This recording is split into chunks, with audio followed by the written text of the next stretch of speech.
Mesdames et messieurs, bonsoir. Comme tous les jeudis, c'est un plaisir de vous retrouver sur le plateau de votre émission dédiée au numérique, au digital, à la science, mais aussi et surtout à l'innovation. Le sommaire, c'est tout de suite. Les premières lunettes connectées à l'intelligence artificielle ChatGPT viennent d'être lancées par la firme hongkongaise Solo. Il s'agit d'une première dans le monde et les fonctionnalités de ces lunettes risquent d'étonner plus d'un. Les détails à suivre. Focus ce soir sur Empire Afrique, un site de promotion et de vente d'œuvres artistiques. Le promoteur de la plateforme Gaussou Sherif Aïdara est l'invité de Malinov.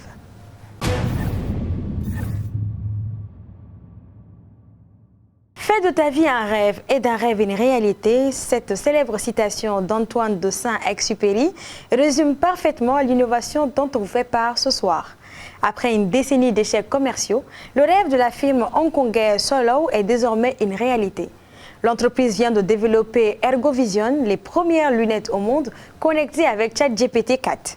Ces lunettes connectées utilisent l'intelligence artificielle pour analyser ce que voit le porteur, de quoi lui proposer des itinéraires, vérifier les prix ou encore mettre un terme à la barrière de langue. Les spécificités de cette lunette en images.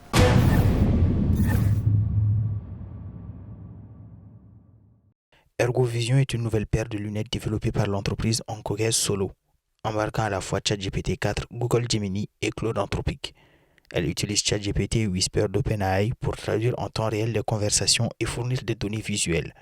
Équipées d'une LED, ces lunettes peuvent indiquer des notifications inaudibles dans un environnement bruyant, offrant une aide précieuse pour les malentendants. Ces lunettes sont modulaires, permettant de changer les verres selon les besoins. Dotées de haut-parleurs dans les branches et d'une caméra, elles facilitent les appels et les interactions vocales avec ChatGPT via Whisper qui supporte 99 langues. Les utilisateurs peuvent prendre des photos et demander des informations sans utiliser leurs mains, comme vérifier une recette ou localiser un article. Les montures des lunettes sont interchangeables, permettant d'opter pour une version avec ou sans caméra frontale. Le capteur des lunettes est démontable pour plus de confidentialité. La caméra permet de scanner l'environnement et d'analyser les images avec le modèle de langage ChatGPT 4, offrant les informations sur des objets dont des boutiques ou des plantes. ErgoVision propose divers designs à partir de 250 € avec un panneau de contrôle tactile et une rechargeable via USB-C. La batterie dure jusqu'à 10 heures. Solo avait précédemment lancé les Solo Ergo 3 avec ChatGPT, mais ErgoVision intègre une recherche visuelle. Le public peut tester gratuitement ErgoVision depuis le site officiel d'OpenAI avec une sortie prévue en juillet.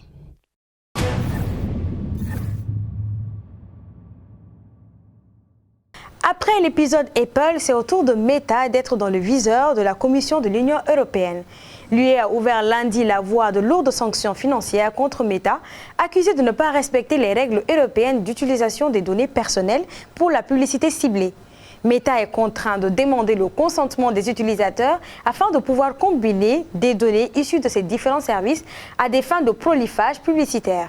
Pour s'y conformer, le groupe américain a proposé aux utilisateurs de ses plateformes Facebook et Instagram un abonnement payant qui permet d'éviter d'être ciblés par la pub.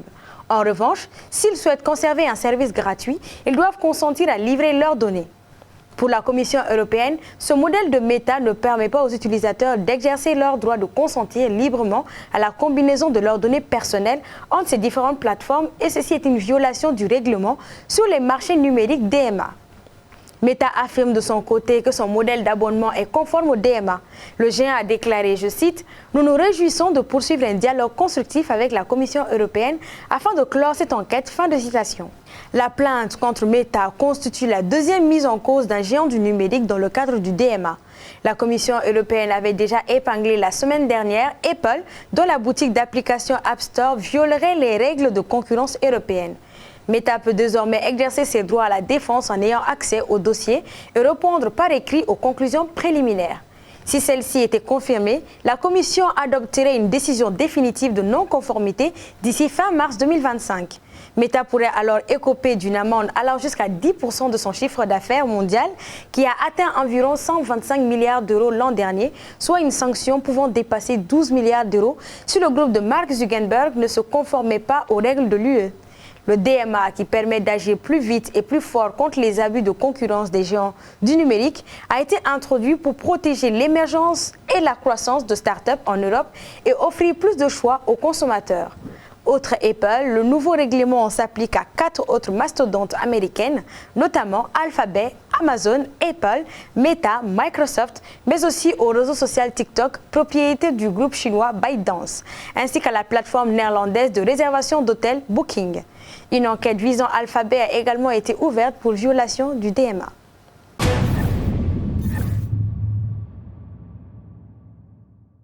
Saison des pluies, donc saison des prévisions. Nous sommes sûrs que la majorité d'entre vous utilisent l'application météo par défaut sur l'iPhone et il n'y a rien de mal à ça. Sauf qu'à notre habitude, on va encore élever la barre dans cette astuce tech qui vous fera connaître Mercury Watcher qui se trouve avoir plus de fonctionnalités et se montre très précis. Suivons l'astuce avec Babi.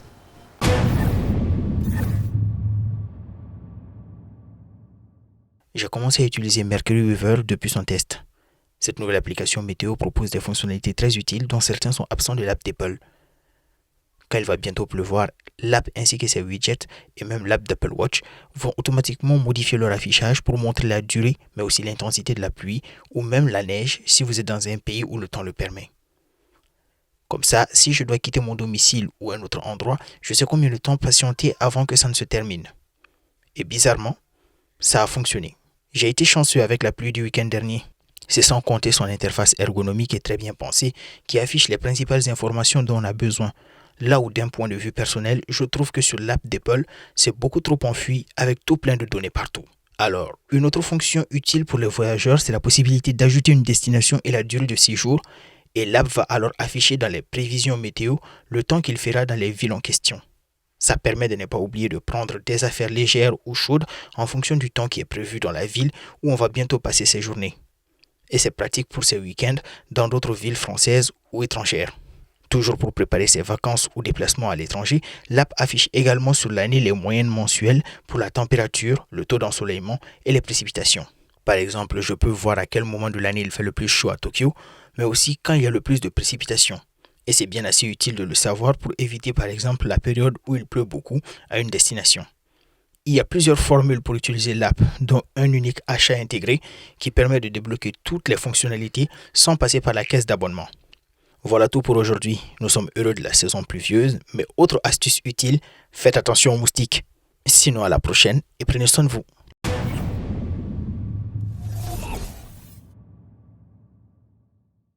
Comme annoncé en sommaire, ce soir on fait un focus sur Ampule Afrique, une plateforme de streaming des œuvres artistiques au Mali.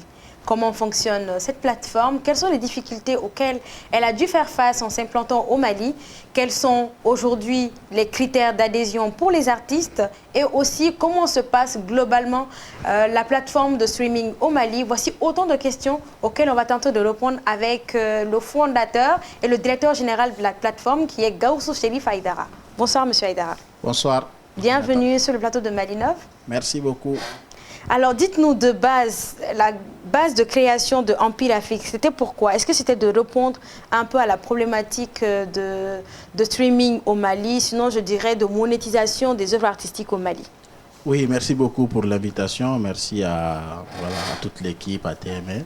Exactement, quand nous avons eu l'idée de créer Ampule Afrique, c'était vraiment pour répondre à une problématique qui était là, parce que étant jeune, nous écoutons toujours de la musique au grain. Donc, on a constaté que les artistes avaient du mal à rentabiliser leur œuvre au-delà des concerts et autres. Donc, nous nous sommes dit, dans les autres pays, il y a des moyens de paiement, parce que les questions de CD et autres étaient un peu vétustes à l'époque et le sont déjà, le sont actuellement aussi. Donc nous avons dit pourquoi ne pas penser à une stratégie, un système adapté au contexte malien, parce qu'on sait que au niveau international, les paiements se font par carte bancaire. Donc nous voulions faire la même chose, mais on a dit qu'on s'est vu confronté à la problématique de bancarisation. Parce que, comme tu le sais, le taux de bancarisation est un peu faible. Oui, donc nous avons réfléchi, on a adapté ça au système de paiement mobile pour permettre aux artistes de pouvoir rentabiliser leur œuvre. La création de Ampule Afrique, c'était en 2019. Oui. Au début de l'entreprise, comment est-ce que ça s'est passé? Est-ce que vous avez eu des artistes qui ont afflué vers vous, voulant s'inscrire sur la plateforme? Ou bien ça a été difficile, vous avez dû faire comme du marketing direct, aller voir chaque artiste et essayer de lui expliquer? Oui, les débuts, ça n'a vraiment pas été facile parce que la première étape, c'était déjà de convaincre les artistes eux-mêmes pour dire que voici une solution que tu peux utiliser pour vendre tes produits. Donc déjà, les artistes à la base étaient convaincus qu'au Mali, c'est très difficile de vendre, tu vois, la musique. Donc la première étape, c'était de convaincre les artistes. On a eu beaucoup de difficultés. Mais comme vous le savez, souvent, ça marche par influence aussi. Donc nous avons eu la chance de faire le premier contrat avec Tanti Babani Kone. Donc on a communiqué sur ce contrat, on a fait des publications. Et après, il y a l'artiste Gaspi qui a signé avec nous. Donc il y a aussi Debeto qui a signé. Donc on a pu convaincre quelques artistes à signer et de fil en aiguille, les autres artistes. Donc à partir de ces premiers artistes qui ont signé, plusieurs autres ont suivi. Exactement. Donc le début, c'était qu'on partait vraiment voir les artistes, on les démarchait. Mais après ces signatures, très souvent, on recevait aussi des appels pour les signatures. Justement, ça m'amène à poser la prochaine question, qui était de connaître, qui est de savoir déjà le style, parce qu'on a plusieurs styles musicaux, il y a plusieurs genres. Est-ce qu'il s'agit justement de tous les artistes maliens, ou bien il y a des styles spécifiques en fait? Alors non, nous, à notre niveau, nous ne faisons pas de distinction entre les styles de musique. Donc tous les artistes sont les bienvenus. Mais force est de reconnaître qu'actuellement, le style dominant, c'est les hip-hop. Donc nous travaillons beaucoup plus avec les artistes hip-hop, les artistes qui font du hip-hop. Ça marche pour ces artistes-là actuellement. Mais dans ce cas-là, est-ce que ça veut dire qu'il n'y a pas de critères d'adhésion? Toute personne qui veut peut intégrer Empire Afrique? Oui, tout artiste peut intégrer Empire Afrique. Il suffit d'avoir tes chansons, d'avoir les droits sur tes productions et adhérer à notre contrat, voilà, qui est de quelques pages avec des critères bien précis. Donc si tu adhères, tu peux travailler avec nous. Maintenant, comment est-ce que se passe la monétisation aujourd'hui? Comment est-ce que ces artistes qui sont sur votre plateforme arrivent à gagner? Alors la monétisation se fait à travers un système que les sociétés de paiement mobile nous donnent et nous installons à notre solution. Donc ça permet aux clients d'aller sur la plateforme, de suivre le processus et le client est débité, soit par Orange Money, Move, carte bancaire et autres. Donc quand le client est débité, il a accès à tous les morceaux. Et maintenant, nous, à notre niveau, on a une plateforme qui nous permet de suivre toutes les transactions, les entrées d'argent et tout. Donc quand nous avons la situation, nous pouvons demander des retraits qui sont versés chez nous et après nous, on paye l'artiste. Est-ce que ça fonctionne?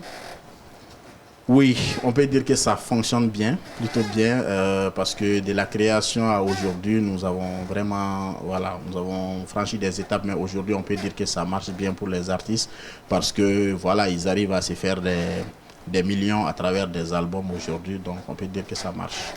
Mais dans ce cas-là, dites-nous en termes de chiffres, quelles sont les statistiques que vous avez en termes de visite de la plateforme, en termes d'abonnés, en termes de musique qui sont mises en vente, etc.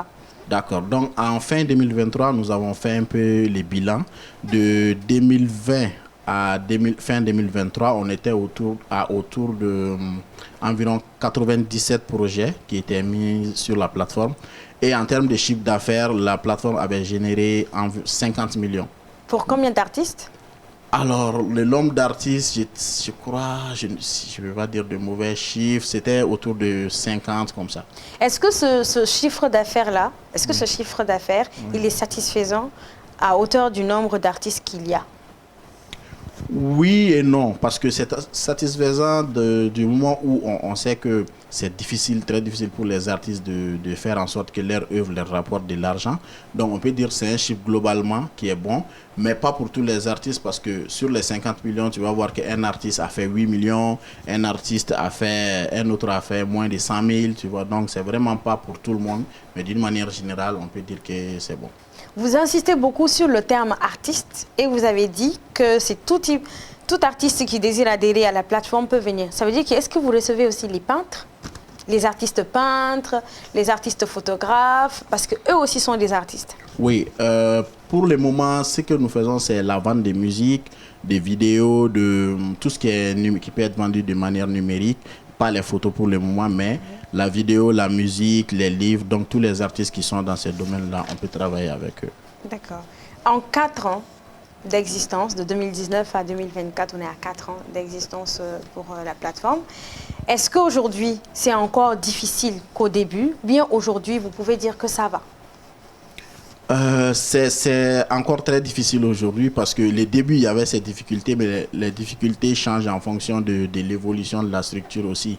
Donc au début, on avait des problèmes pour convaincre certains artistes à venir, mais aujourd'hui, nous avons beaucoup plus de difficultés, surtout par rapport à tout ce qui est question de gestion des relations avec les artistes, de transparence, de crédibilité. Donc on est à un niveau où on travaille beaucoup sur ça parce que c'est très compliqué d'avoir un certain niveau et essayer de maintenir les niveaux de transparence qu'il y avait au début. Donc c'est vraiment ça. Donc actuellement, les défis sont liés à ça.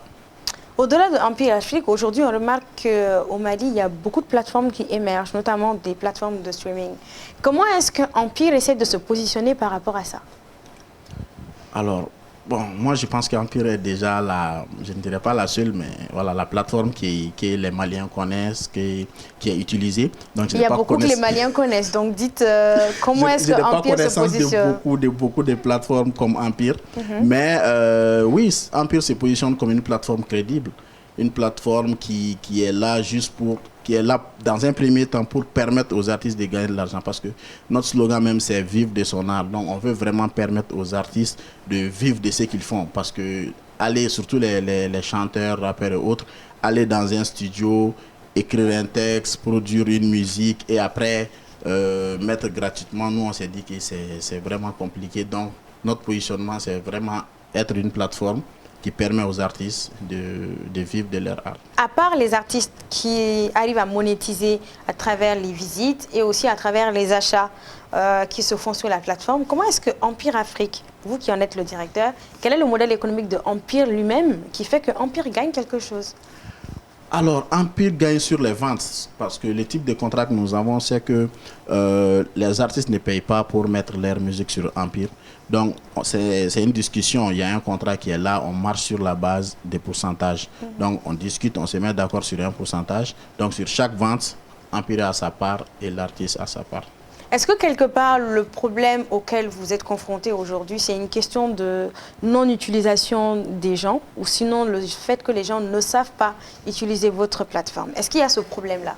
Oui, il y a ce problème parce que c'est vrai, on peut dire pour un pays comme le Mali, on peut dire que les chiffres sont bons pour le moment. Par exemple, si tu prends le Mali, il y a environ 7 millions de personnes d'internautes, il y a 7 millions d'internautes. Et nous avons eu environ 29 000 à 30 000 transactions. Donc même pas 500 000 transactions, même pas 1 million de transactions. Donc ça veut dire que sur le marché, il y a 7 millions de personnes qui peuvent probablement venir sur Empire Afrique. Et si on analyse aussi la moitié qui est probablement des jeunes, donc disons sur 3 millions, on n'a fait que 500 000 transactions. Donc ça veut dire qu'en matière de part de marché, donc ça veut dire qu'il y a beaucoup à faire encore. Donc on doit encore sensibiliser, on doit aller vers beaucoup de personnes qui doivent venir sur Empire. Les visites de plateforme, les personnes qui achètent, c'est exclusivement Mali ou bien il y a d'autres pays?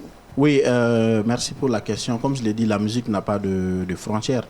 Donc, nous ciblons pas que les Mali, nous ciblons aussi les niveaux internationaux parce qu'il y a des Maliens partout dans le monde qui veulent écouter la musique produite par les artistes du Mali. Donc, les paiements sont possibles au niveau du Mali, au niveau du Burkina, au niveau de la Côte d'Ivoire, au niveau du Bénin. Mais les artistes, c'est uniquement les artistes maliens?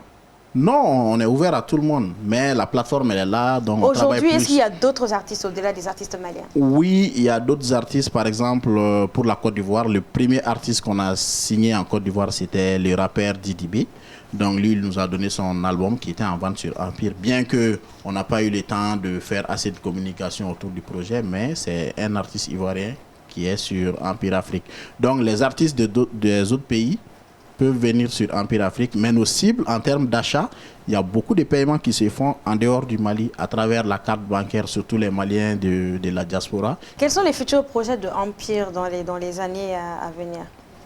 Alors en termes de projets, nous voulons déjà être encore plus stable parce que c'est vrai, on parle des résultats positifs, mais du début à maintenant, nous avons eu beaucoup de difficultés quant à la stabilité de la plateforme parce qu'on a des clients avec des difficultés à accéder aux produits et tout. Donc, mais nous nous sommes améliorés et nous continuerons à nous améliorer. Donc, le projet, c'est vraiment être une plateforme 100% fiable avec moins de bugs possibles, soit pour ne pas dire zéro bug. Ça, c'est l'un des objectifs. Et le deuxième objectif, c'est aussi penser aux artistes qui n'ont pas, parce que actuellement nous travaillons qu'avec les artistes qui ont un certain niveau de notoriété. Donc nous recevons beaucoup de demandes des artistes qui ne sont pas à un certain niveau, qui veulent travailler avec nous. Donc nous sommes en train de réfléchir à un projet qui pourra aussi aider ces artistes-là, mais ça sera dévoilé au moment venu. Est-ce que le piratage, c'est quelque chose qui vous fatigue? Oui, comme toutes les plateformes du monde, ça nous fatigue, ça nous dérange beaucoup. Nous travaillons à ce que voilà, il y ait des solutions toujours parce que, comme on l'a dit, le piratage, c'est vraiment un phénomène mondial. Donc, surtout par rapport à la musique, c'est très, très compliqué. Toutes les grandes plateformes sont victimes de ça. Et nous essayons de combattre ça au maximum. Et des mesures sont vraiment prises pour que voilà, ces choses-là s'arrêtent, surtout au niveau de notre plateforme. Permettre aux artistes de vivre de leur art, voici là la raison de vivre de Empire Afrique, une plateforme de streaming qui se veut et qui se donne comme objectif de mettre sur plateforme numérisée tous les artistes du Mali qui le désirent, les artistes qui viennent vers eux pour leur permettre de vivre de leur art, notamment à ce que les gens puissent acheter leurs albums, que les gens puissent faire des visites de plateforme, ce qui va permettre à ces artistes de générer des gains, de gagner assez d'argent. On va vous souhaiter beaucoup de courage, beaucoup de patience aussi, parce que comme vous l'avez dit, ça demande du temps. Ce n'est pas tout de suite, mais ça demande du temps. Et vous, mesdames et messieurs, j'espère que vous avez été bien édifiés par rapport à Empire Afrique. On se dit à la semaine prochaine pour un nouveau numéro de votre émission.